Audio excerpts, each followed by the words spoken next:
തന്നെയാ പൈപ്പ് തുറന്നാൽ എന്ത് വരും? വെള്ളം വരും. കേരളത്തിലാണെങ്കിൽ കാറ്റ് വരും. കാറ്റോ? പൈപ്പിൽ കൂടെ ഗ്യാസ് വരാറുണ്ട്. ഈ മറ്റേ ധന്യ പറഞ്ഞ ഗ്യാസ് അല്ല, ഇപ്പോൾ ഈ പാചകവാതകമൊക്കെ വരുന്നുണ്ട്. പക്ഷെ പൈപ്പ് തുറന്നാൽ ധന്യ വിചാരിക്കാത്തൊരു കാര്യം വരുമോ എന്ന് ഞാൻ ചോദിക്കുകയാണ്. പട്ടാളം വരുമോ? പട്ടാളമോ? പട്ടാളം പൈപ്പിൽ കൂടി വരുന്നത് കേട്ടിട്ടുണ്ടോ? ഇല്ല. എന്താ സംഭവിച്ചു? ഇന്നലെ റഷ്യ ഉക്രൈൻ യുദ്ധത്തിനിടയ്ക്ക് നടന്ന ഏറ്റവും പുതിയ ഡെവലപ്മെൻ്റാണ് വലിയ gas pipeline. Gas pipe ലൈനിന് ആ പൈപ്പുകൾക്ക് 1.5 മീറ്റർ വീതിയുള്ള പൈപ്പ്, അതിലൂടെ 16 കിലോമീറ്റർ ദൂരം റഷ്യൻ പട്ടാളക്കാർ, റഷ്യയുടെ സ്പെഷ്യൽ ട്രൂപ്പിലെ പട്ടാളക്കാർ ഇഴഞ്ഞ് ദിവസങ്ങൾ കൊണ്ട് ഇഴഞ്ഞ് പൈപ്പിനകത്തൂടെ ഇഴഞ്ഞല്ലേ പോകാൻ പറ്റും, നടന്നു പോകാൻ പറ്റില്ല, ഇഴഞ്ഞെത്തി ഉക്രൈൻ കൈവശപ്പെടുത്തിയിരിക്കുന്ന 1300 ചതുരശ്ര കിലോമീറ്റർ കുർസക് എന്ന് പറയുന്ന മേഖലയിൽ റഷ്യയുടെ ഭൂമി പിടിച്ചെടുത്തിട്ടുണ്ട്. അവിടേക്ക് റഷ്യയുടെ പട്ടാളം സ്പെഷ്യൽ ഫോഴ്സ് പൈപ്പ് ലൈനിലൂടെ ഇഴഞ്ഞെത്തി മാരകമായ ആക്രമണം നടത്തി ഉക്രൈനെ അടിച്ച് പൊരിച്ച് തവിട് പൊടിയാക്കി. സോവിയറ്റ് യൂണിയൻ്റെ കാലത്ത് ഉക്രൈനിലേക്ക് റഷ്യയിൽ നിന്നൊരു pipeline, gas pipeline പോകുന്നുണ്ടാണ്. യുറൻഗോയി, പൊമേറി, ഉസ്ര റോഡ് എന്ന് പറയുന്ന സ്ഥലത്തേക്ക് പോകുന്ന ഈ പൈപ്പ് ലൈൻ ഈ യുദ്ധം തുടങ്ങിയതിന് ശേഷം എന്ത് ചെയ്തു? ഉക്രൈൻ പറഞ്ഞു ഇതിനകത്തൂടെ ചിലപ്പോൾ വിഷവാതകമൊക്കെ റഷ്യ കയറ്റി വിടും, അതുകൊണ്ട് ഞങ്ങൾക്കിത് വേണ്ട എന്നും പറഞ്ഞ് അവരങ്ങ് ക്ലോസ് ചെയ്തു. എന്നിട്ടാണ് ഈ 3-4 മാസങ്ങൾക്ക് മുമ്പ് ഉക്രൈൻ്റെ സേന പെട്ടെന്ന് കുർസക് എന്ന് പറയുന്ന റഷ്യൻ പ്രദേശത്തേക്ക് ഇരച്ചു കയറി ആ പ്രദേശം കയ്യിൽ വെച്ചിരിക്കുകയാണ്. അവിടെ തിരിച്ചു പിടിക്കാനുള്ള വലിയ ആക്രമണം റഷ്യ നടത്തിക്കൊണ്ടിരിക്കുന്നു. അതിൽ കുറേ സ്ഥലങ്ങൾ റഷ്യ തിരിച്ചു പിടിച്ചു.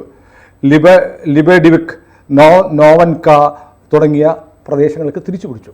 അങ്ങനെ ഇരിക്കുകയാണ് ഈ പറയുന്നത് പോലെ ഈ ബാക്കിയുള്ള പ്രദേശങ്ങൾ പിടിച്ചെടുക്കുന്നതിന് മാരകമായ ഡ്രോൺ ഉപയോഗിച്ചുള്ള ആക്രമണം, ഏരിയൽ ആക്രമണം, വ്യോമാക്രമണമൊക്കെ നടത്തിക്കൊണ്ടിരിക്കുന്നതിനിടയ്ക്ക് ഉക്രൈൻ പട്ടാളക്കാരുടെ നടുവിലേക്ക് പടപടപടാന്ന് പൈപ്പിനകത്തൂടെ റഷ്യ പട്ടാളക്കാർ കയറി വന്നു. ഇത് കാണുമ്പോൾ നമുക്ക് ഈ പഴയ ഗ്രീക്ക് കഥ ഓർമ്മ വരും. ട്രോജൻ കുതിരയെ കേട്ടിട്ടില്ലേ? ട്രോജൻ കുതിര, ട്രോയി എന്ന് പറയുന്ന നഗരത്തെ ഗ്രീക്കുകാർ ഒരുപാട് കാലം ഉപരോധിച്ചു, കീഴടക്കാൻ പറ്റിയില്ല. അവസാനം ഗ്രീക്കുകാർ എന്ത് ചെയ്തു? ഞങ്ങൾ ഇവിടുന്ന് പോവുകയാണെന്നും പറഞ്ഞ് കപ്പലിൽ കയറി തിരിച്ചു പോകും മുമ്പ് ഇവരുടെ പരാജയത്തിൻ്റെയോ വിജയത്തിൻ്റെയോ പ്രതീകമായിട്ട് വലിയൊരു മരക്കുതിരയെ ഉണ്ടാക്കി. ഈ മരക്കുതിര അവിടെ ഉപേക്ഷിച്ചിട്ടാണ് പോയത്.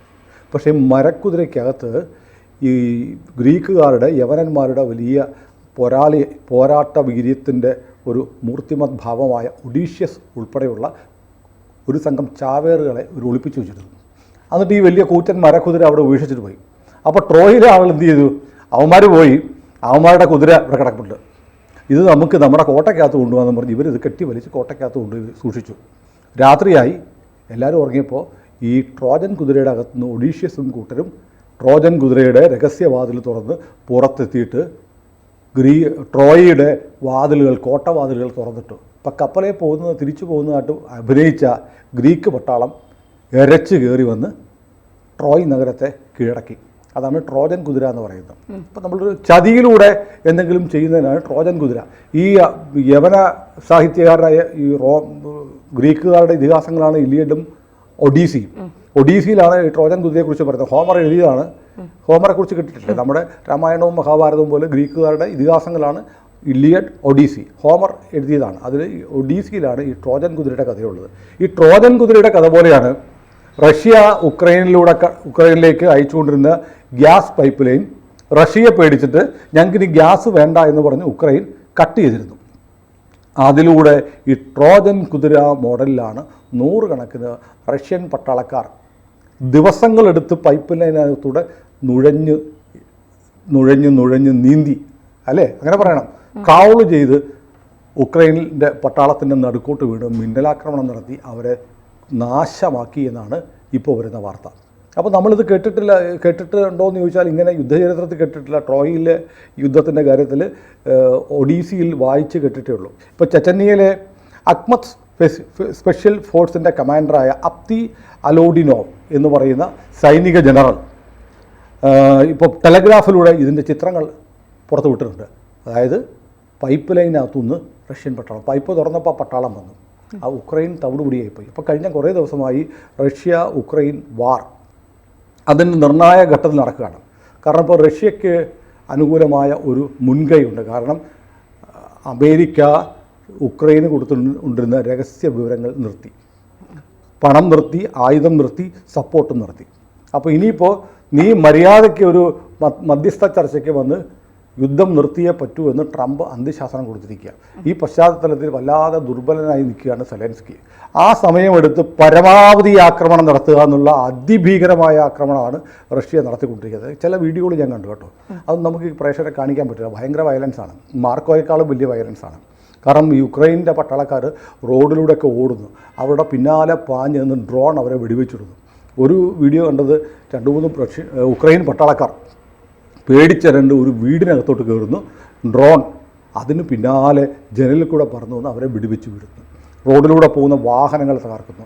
അങ്ങനെ വലിയ തോതിലുള്ള ആക്രമണം നടത്തുകയാണ്. അങ്ങനെ ചിന്തിക്കാൻ കഴിയാത്തത്ര തരത്തിൽ മാരകമായ ആക്രമണമാണ് ഇപ്പോൾ റഷ്യ നടത്തിക്കൊണ്ടിരിക്കുന്നത്. കാരണം റഷ്യക്കറിയാം ഏറ്റവും അടുത്ത ദിവസം ഉക്രൈനും റഷ്യയും തമ്മിൽ ട്രംപിൻ്റെ മധ്യസ്ഥതയിൽ നിർദ്ദേശാനുസരണം ഒരു മധ്യസ്ഥത ഒത്തുതീർപ്പ് വെടിനിർത്തൽ വേണ്ടി വന്നേക്കും എന്ന് പുടിൻ തിരിച്ചറിഞ്ഞിട്ടുണ്ട്. അതുകൊണ്ട് പരമാവധി പ്രദേശങ്ങൾ ഉക്രൈൻ്റെ പിടിച്ചെടുക്കുക, തങ്ങളുടെ കുർസക്ക് മേഖല ഉക്രൈൻ പിടിച്ചെടുത്തത് തിരിച്ചു പിടിക്കുക. കാരണം സെലൻസ്കി എഴുതിയത് എന്താണെന്നറിയാമോ?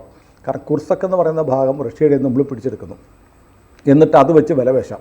കുർസക്ക് തരണമെങ്കിൽ നിങ്ങൾ പിടിച്ചെടുത്ത സ്ഥലം ഇങ്ങോട്ട് തരണമെന്നുള്ള വിലപേശൽ ആയിരുന്നു സെലൻസ്കി ഉദ്ദേശിച്ചത്. പക്ഷേ ഇപ്പോൾ റഷ്യൻ പട്ടാളം മിക്കവാറുമുള്ള ഈ കുർസക്കിൻ്റെ മേഖലകളൊക്കെ തിരിച്ചു പിടിച്ചു കഴിഞ്ഞു. അതുകൂടാതെ പരമാവധി പ്രദേശങ്ങൾ പിടിച്ചെടുത്ത് വെടിനിർത്തൽ വരുമ്പോൾ ഉക്രൈൻ്റെ ഏതാണ്ട് മിക്കവാറും ഭൂരിഭാഗ പ്രദേശവും തങ്ങളുടെ കീഴിലാക്കണം എന്ന തരത്തിലുള്ള വലിയ ആക്രമണം അഴിച്ചുവിടുകയാണ്.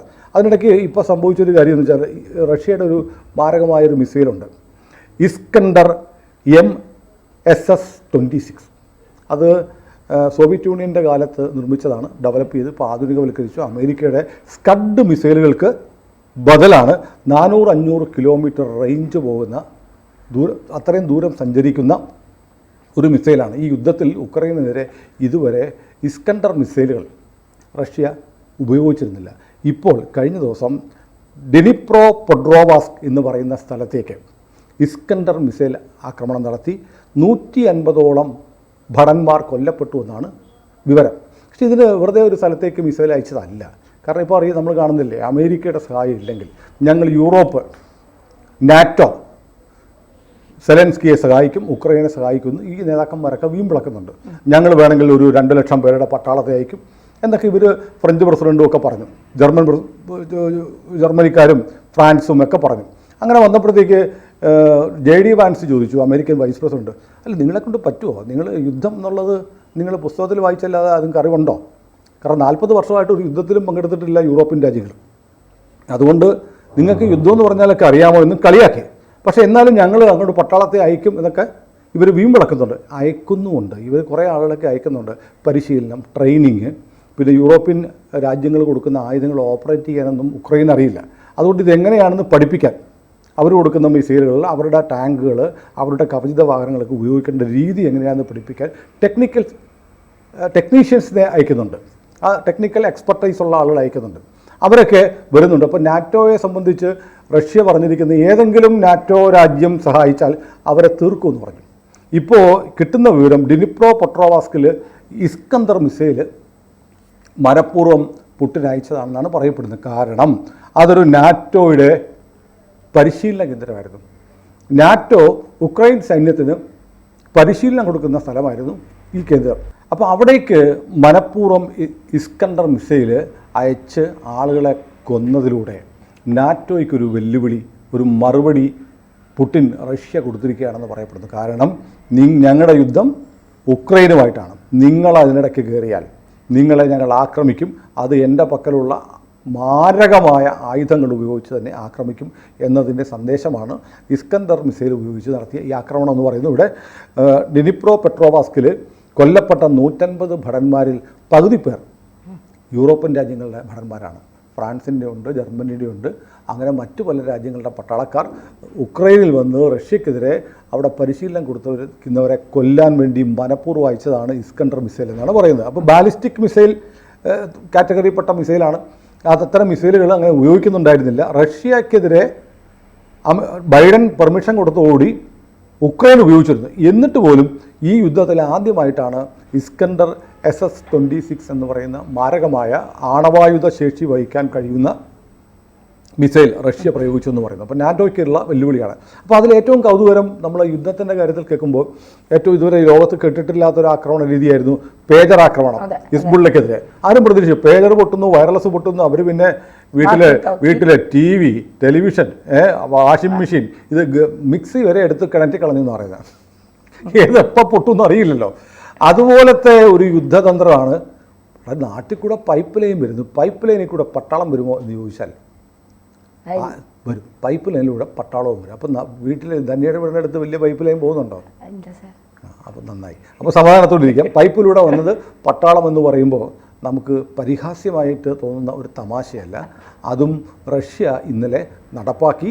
ഉക്രൈനെ, സെലൻസ്കിയെ തവിടുപൊടിയാക്കാൻ അവിടുത്തെ ഗ്യാസ് പൈപ്പ് ലൈൻ ഉപയോഗിക്കുകയാണ്. ഞാൻ ആലോചിക്കുന്നത് 8-10 ദിവസം എടുത്തിട്ടാണ് ഈ 16 കിലോമീറ്റർ പട്ടാളക്കാർ അതിലൂടെ സഞ്ചരിച്ചിരുന്നത്. അപ്പോൾ അവർ മനുഷ്യരല്ല. അവരുടെ ഈ പ്രാഥമിക ആവശ്യങ്ങളൊക്കെ എങ്ങനെ നിർവഹിച്ചിട്ടുണ്ടാവും? എത്ര വലിയ സാഹസം, എത്ര വലിയ അധ്വാനം, ഡെഡിക്കേഷനാണ് ഈ സൈനികർ ചെയ്യുന്നത്. ഭക്ഷണം, ഇതൊക്കെ. ഗ്യാസ് മാസ്ക് ഒക്കെ ധരിച്ചിട്ടുണ്ടായിരുന്നു. കാരണം ഈ പൈപ്പ് ഗ്യാസ് ലൈനിലൂടെ പോകുമ്പോൾ നേരത്തെ ഗ്യാസ് പോയിക്കൊണ്ടിരുന്നതാണല്ലോ.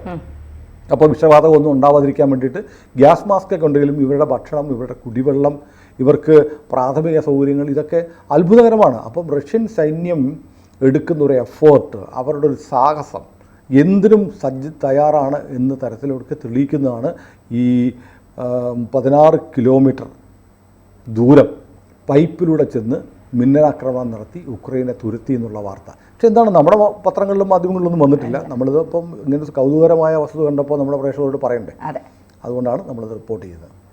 കൂടുതൽ വാർത്തകളും വിശേഷങ്ങളും നിങ്ങളിലേക്ക് എത്താൻ ABC മലയാളം സബ്സ്ക്രൈബ് ചെയ്യുക, ബെൽ ബട്ടണും അമർത്തുക.